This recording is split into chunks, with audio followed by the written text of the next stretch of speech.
Hey guys, welcome back. Today I wanted to do a video on starting your wavy curly hair journey. I did a video like this a couple of years ago, just talking about some products and like advice and things that I recommend if you're just discovering your naturally curly or wavy hair. But I wanted to do an updated one. I know there's a lot of new people on my channel since then, so I really hope that this video helps you out. If you're new, I would love if you'd consider subscribing down below and give the video a thumbs up if you enjoy it. And let's just get into it. I know that all of this can be so overwhelming when you're first starting to style your hair natural because there's so much information out there and so many product videos, and I have a lot of videos. So I want to kind of just like go back to the basics a little bit and share what I think is important to know in the beginning, and then what, in my opinion, isn't that big of a deal or something you have to figure out right away. So your hair type. There's lots of different things within this. There is your hair density, which is how much hair you have on your head, like how many strands of hair. And then there is your curl type. Sorry guys, there's a motorcycle going by. But like I said, then there's your curl type, which is the tightness of the curl pattern that you have. It's usually categorized by like 2, 3, 4, and then within each of those numbers there is A, B, and C. I don't know if that's confusing. If you guys already know about that, I'm sure that most of you do. If you're watching this video, that's like one of the first things you will find out about your hair. It's like 3A, 3B, 3C, and it just basically is going by the tightness of your curl pattern. My hair is about somewhere in between 2B and 2C. It's not super curly, but it is pretty wavy. So that's something that's good to know, but I don't think it's like make or break when it comes to product. A lot of products can work for different curl types. And then there's also like the texture of your hair, which would be how thin or thick each strand of hair is. A lot of you guys probably already know, even if you don't have curly wavy hair, that hair strands that are really thin are categorized as fine hair. And then if you have thicker hair strands, you'd be more in the coarse hair category. My hair is somewhere kind of in the middle of that. It's kind of like a medium texture. And then same with my hair density, it's medium to high. I have quite a bit of hair on my head. I feel like the main thing here that actually really makes a difference when it comes to what kind of products you want to get, it's probably hair texture. I think curl type does make a difference as well, but I do feel like the texture of your hair determines a lot of the times what kind of products are going to work best for you. I know a lot of people also talk about porosity. I feel like that's a whole nother realm that can be very confusing. It's basically how well your hair absorbs and retains moisture.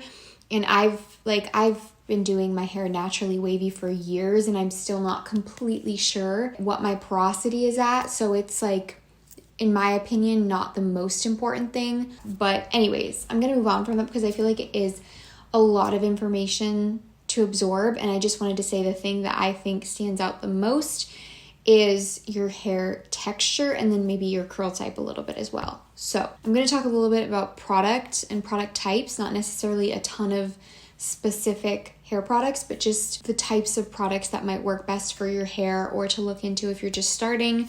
But I do want to say here before I get into that, I know that a lot of people talk about chopping all of your hair off in the beginning to have kind of like a fresh start if your hair is really damaged.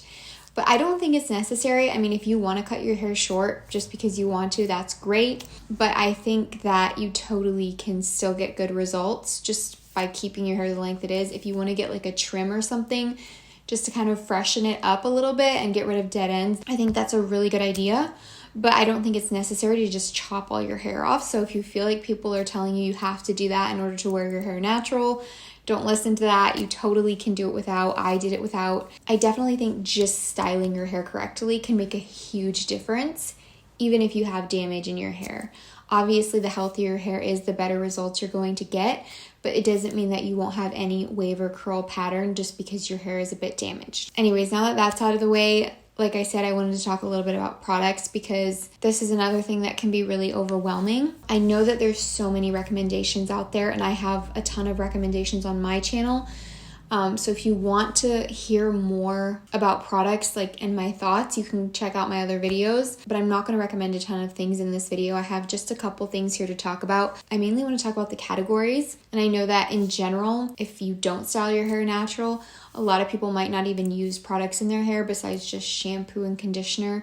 So that might be the first thing they're thinking of. Like, what shampoo and conditioner should I be using? But in reality, guys, I don't think that's the most important thing, because it is a product that you're washing your hair with and then rinsing it out, and it's not staying in your hair when you're actually styling it.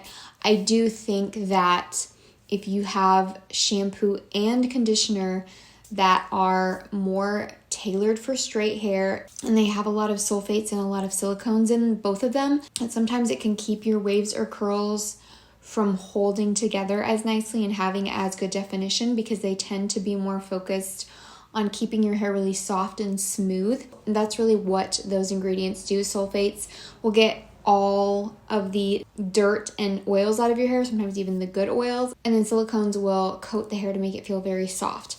And that's not to say that you shouldn't use any products with sulfates and silicones, because I definitely do have some like that. I do not follow the curly girl method strictly, so I'm not trying to say you should cut those products out. Definitely still use them if that's what you have and you don't want to go buy a bunch of new things. I'm just saying that if your products are more tailored for straight hair, you might not get as much definition, because they are really trying to smooth out your hair as much as possible. Especially if you have very fine hair, it can be good to use something that gives a little bit of volume and texture in your hair, but there's so many different ones out there. If you do decide that you want to go pick up a shampoo and conditioner right away, I do really like some of the ones from Pacifica. If you have curlier or more coarse hair, the Pineapple Curls line is really good. Or if you have maybe more fine to medium hair, then you might prefer something like their Cocoa Peptide line. I recently discovered that shampoo and conditioner, and I'm just obsessed, and it's really easy to find them. That is something I will say if you want something that's easily accessible, but I don't think it's necessary to go out and buy new shampoo and conditioners right away. And along with that as well, actually, while you're conditioning in the shower, that is a great time to detangle your hair, because there's a lot of moisture in there and a lot of slip, and that's when your hair is going to brush out the easiest. I personally use a wet brush, and I think they're really great and affordable. You can also try the Tangle Teaser, or you can finger detangle, but that can be very time consuming. So I definitely use a brush, and the wet brush is my favorite. So just thought I'd mention that at this point. Then when it comes to stylers, this is the part I think that can be very overwhelming for people, because it is such a saturated market.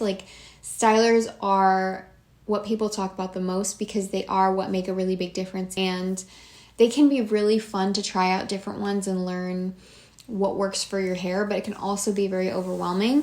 And I don't think it's black and white. There are definitely going to be exceptions to this, but I have said in previous videos, and I still feel like if your hair is more fine textured, then it can work better to use more of a gel type product in your hair and not focus quite as much on moisture, but maybe use a very light leave-in conditioner when you get out of the shower, and then put a gel in your hair. I think that a lot of the time works really well for people with fine hair. And then if you have more coarse textured hair, a lot of the time that type of hair really just loves moisture, and a cream is a really great product to use. Even if you just want to use that as a one and done styler, just put a curl cream in your hair, that can work great. But again, that's not speaking about every person's hair, every situation.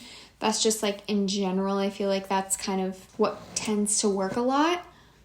But I do have a few stylers here that I just want to quickly mention, because these are some of my favorites. And if you're just looking for something that works and you don't want to do a ton of research, I think these are really good options. So for curl creams, I have this Hairitage Ahead of the Curl cream.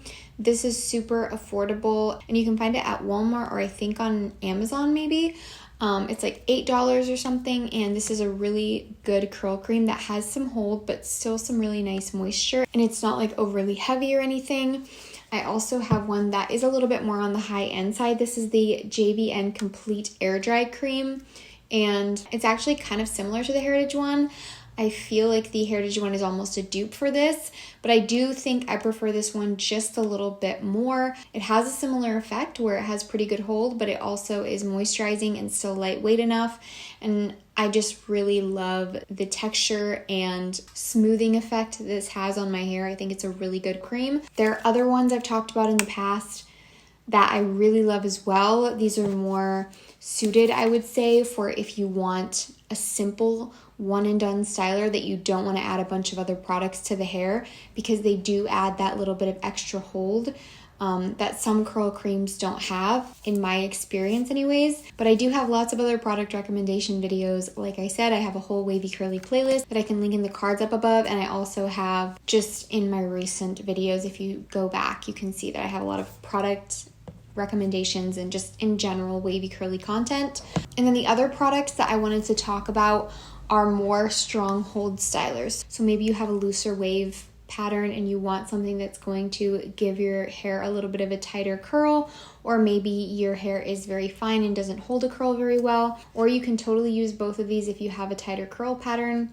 They're really great for a lot of hair types. I'm just saying, if you didn't want to use a ton of products, it wouldn't be necessary to have really strong hold stylers unless you are looking for that extra definition, at least in the beginning. But with these two, I also do have one that's more affordable and one that's a little bit more on the pricey side.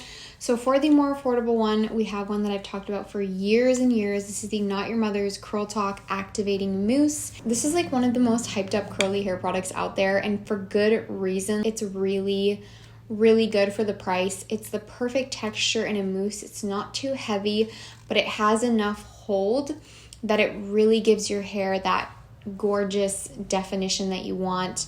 It smells really nice and fresh. This whole Curl Talk line does, in my opinion, and I just think it's really nice. It says it's a 2 on the hold scale, but I would say it's more like a 3 or a 4. It has pretty good hold. It's like medium or so, but it's not going to leave your hair in like an insanely crunchy cast that's like really hard to get out or anything like that. So definitely, I think this is a great one to try out.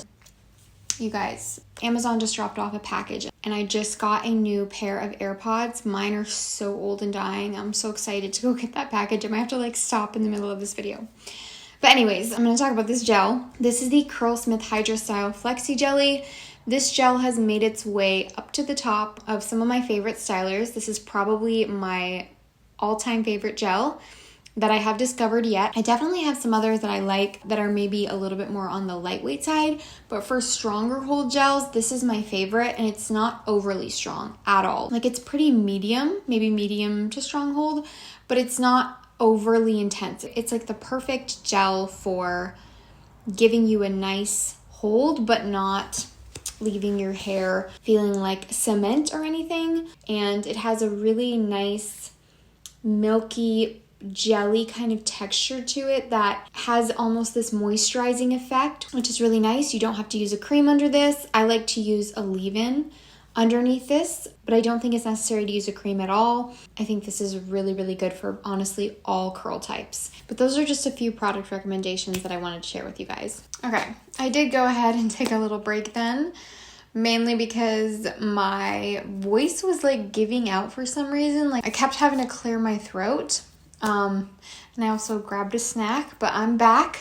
The next thing I was going to move into is basically just like tools and things you could use for your hair. And then also I wanted to quickly mention masking, because I know that a lot of people talk about it and it's like talked about as such a important thing to heal damaged hair, which I do have a video that I just did, my last video that I actually posted, that was kind of focused on how to heal dry, damaged hair. If you guys want to check that out, that might be really great for starting your journey as well. But I don't necessarily think a mask is, you know, the end all be all to see some results in the beginning, but I do think it is a really good step to have in your routine. And I do recommend that you at least pick up an affordable one to use maybe every couple weeks. Shea Moisture has some really good ones. If you're just starting out and you don't want to spend a ton of money, masks can get really pricey in the high-end range. So I would recommend the Shea Moisture Protein Power Treatment. That is like a moisture and protein mask in one. It's really, really great because a lot of the times people are lacking some protein in their hair when they're starting out. I don't think you have to do a ton of research into that. In the beginning, it's not that big of a deal, but if you want to pick up a protein mask like the Shea Moisture one, I think that would be a good thing to just start implementing into your routine. You don't have to do a ton of research before doing that, but if you want to pick up just a simple moisture mask, Shea Moisture also has their mafura oil mask. I know the name is longer than that. I can't remember the full name of it. I'll try to link it down below. That one is really popular. A lot of people say it's really good for a moisture mask, so I think that would be a good thing to pick up if you want something more affordable. You don't want to spend a ton of money right away, which I wouldn't recommend, to be honest. So yeah, just wanted to say that really quickly. But as far as tools, I already mentioned I personally use a wet brush. I know there are a lot of other great ones out there as well. But other than that, I think the only thing that I would say is a really big deal for how your curls kind of turn out would be to use a soft like cotton t-shirt to dry your hair.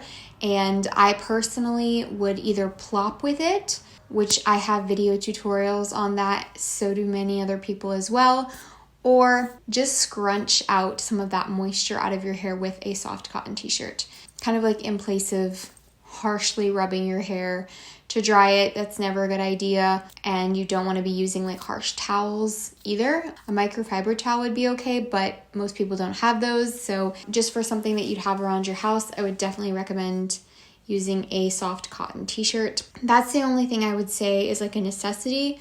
Besides that, there's other things you could invest in if you were interested in it, but I don't think it's necessary to see results. I know that a lot of people talk about diffusing. My personal favorite diffuser head is the Xtava Black Orchid.